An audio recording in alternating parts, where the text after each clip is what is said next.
Hey everyone, so today we're jumping into a really startling political paradox, and we're gonna do it through this powerful metaphor, riding the tiger. It's a fascinating story about strange bedfellows, pragmatism, and, well, a ride that might just be impossible to get off of. So let's get right into it. The whole thing really kicks off with this modern political puzzle, an alliance that, when you first look at it, makes absolutely no sense. The author kicks things off with a quote that it really makes you stop and read it twice. It's from Richard Spencer, a major figure in the American alt-right, and it's a statement that seems like a massive contradiction. And that really is the central question here, isn't it? How on earth did we get to a place where a movement that was historically built on vicious anti-Semitism now looks at Israel and sees a model to admire? And look, this isn't just some one-off comment. It's part of a much wider and frankly puzzling phenomenon. You've got Israeli flags showing up at rallies for Pegida, which is a German anti-immigrant group. The English Defense League, a far-right movement, actually had its own Jewish division. Even Germany's AfD party started up a Jewish wing. It's a pattern that just seems to fly in the face of everything we think we know about politics. Okay, but here's where it gets really interesting. The source material argues that this isn't new. Not at all. In fact, it argues these kinds of alliances have deep and often really uncomfortable historical roots. We're talking about a history of making what the author calls deals with the devil. Just look at this timeline. It lays out a pattern that's, well, it's pretty shocking, to be honest. It goes all the way back to 1903, with the founder of modern Zionism, Theodor Herzl, meeting with a Tsarist minister who is actually responsible for anti-Jewish pogroms. Then you have Vladimir Jabotinsky making a pact with a Ukrainian leader whose armies had massacred Jews. And the pattern just keeps going right into the 30s and 40s, with things like the Havara Agreement with Nazi Germany, and even a proposal for a military alliance against the British. The argument here is that these were seen as pragmatic, necessary evils to achieve a larger goal. And if you want to understand the thinking behind all this quote from Jabotinsky, it just says it all. It's this incredibly stark declaration that the single goal of creating a state was so important, it justified partnering with pretty much anyone, no matter how monstrous. Okay, so that's the history, but how does that connect to what's happening right now?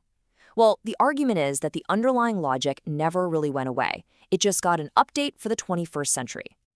And this right here, this is the key to understanding the modern version of this playbook. The old far right was all about racial purity, with anti-Semitism as its absolute core. But the newer version, it's found a different primary target, anti-Muslim sentiment. And this shared focus on what they both call ethno-nationalism, well, it creates some very strange and very unexpected common ground. So a huge part of this new strategy is all about changing the story. The goal, according to the author, is to move the conversation away from being a conflict over land and Palestinian rights and turn it into this epic civilizational battle. In this version, Israel is on the front lines defending Western values against Islamic intolerance. And that's a narrative that, as you can imagine, plays really well with anti-Muslim groups in the West. And when you successfully reframe the story like that, well, you start to build this really complex global web of support. And when we say global, we mean it. The source points to a whole range of allies. You've got state-level relationships with right-wing governments in places like Hungary and Poland. You've got the immense support from Christian Zionists in the US. But then it also points to these much more extreme links, like Israeli arms reportedly getting to the neo-Nazi-aligned Azov battalion in Ukraine, and think tanks backing some very controversial media figures. But to really get a grip on how this works in the real world, the text gives us a perfect case study, the relationship between a pro-Israel think tank called the Middle East Forum and Tommy Robinson, who used to lead the far-right English Defense League. And we're not just talking about nice words here. The support was very real, very tangible. The source lays out exactly how the MEF stepped in. They helped pay for his legal defense, they lobbied other governments to get him out of jail, and they even organized and funded a protest rally for him. It's a clear example of how this network can actually operate. So all of this, it brings us right back to that title, Riding the Tiger, and the warning at the heart of this whole analysis. What actually happens when you make the choice to ride the tiger of ethno-nationalism? So what are those risks? What's the danger of riding this particular tiger?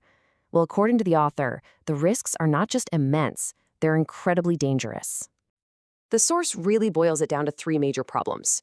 First, by partnering with these groups, you end up legitimizing their racist ideas.